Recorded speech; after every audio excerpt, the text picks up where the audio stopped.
What I do is I get the textile, take the strips apart, reverse the stitches, and I actually prime the back of the surface and make paintings on the back of it.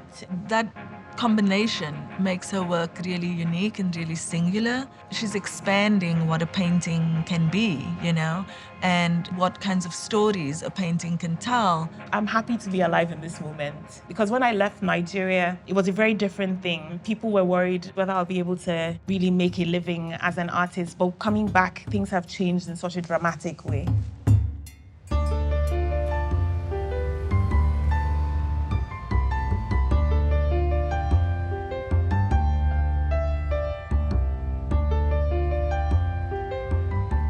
It was so wonderful to be in Lagos and to visit Nengi in her studio. She has an incredible balcony filled with plants, perched above this very bustling neighborhood within this incredibly dynamic city. It's like an oasis. So I grew up with plants, surrounded by plants everywhere in my life, in my home. It was when I started seeing the Impressionists and how they painted landscapes and had that freedom to paint flowers and plants. It became the most logical thing to begin to incorporate landscape into my practice and find a way for the bodies to rest in that space.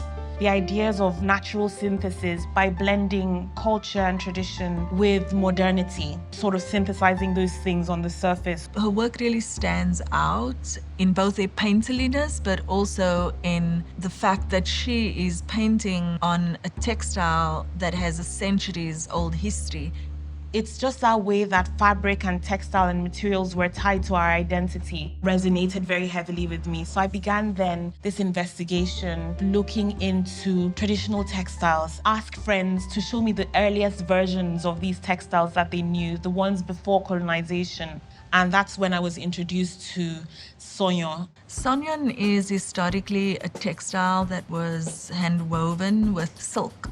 Today, it's woven with cotton, and it's woven in narrow strips that are then stitched together to create the textile. Within Yoruba culture, it was historically a prestigious textile. It was worn by royalty, it was worn at special ceremonies and important life events. That's the history that Nengi's paintings are in dialogue with. I'm also very inspired by our use of materials and textiles in Lagos and in Nigeria in general. Why am I importing canvas or linen from England when we have this huge history of making extraordinary textiles that have already stood the test of time? So I sort of had this aha moment in the studio. I now need to stop exhibiting for a year and figure out how to prepare the mid-ground for this textile to receive this very contemporary material, which is oil paint. I refuse to believe that the whole tradition of spinning cotton had died out completely.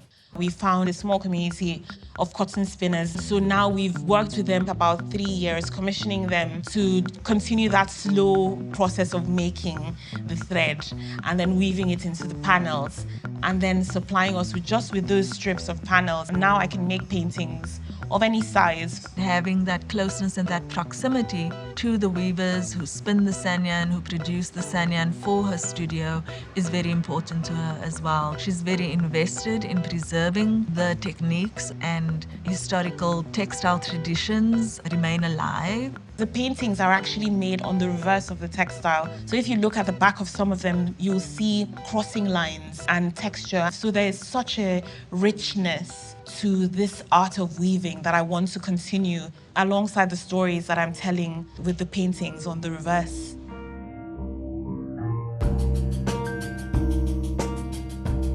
The Arts of Africa program invites contemporary artists into a conversation with the historical collection, and the artists are really the driving force. In the exhibition, Nengi Omuku's work anchors each of the galleries in the Arts of Africa. Her paintings are suspended from the ceiling in the center of the room and surrounded by objects from the historical collection. Unlike traditional painting, where you are looking at a surface that looks back at you as one work, the painting itself, front and back, is the world that she's presenting to us.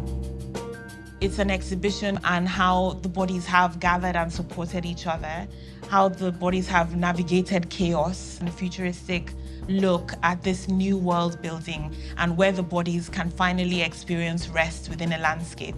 I hope that visitors have an incredibly rich and engaging experience, leave with an understanding of ways in which African art is alive and has evolved, and the way in which a painter like Nengi Omuku is deeply rooted and engaged within the history of African art and material culture. I'm hoping that viewers will experience the journey. And I'm thinking about new world building. The exhibition almost starts on a dark note and then ends in this sort of light and hopeful space. So I'm hoping that they can experience that journey that I've been through within myself as an artist, and they could also go on that journey together as well.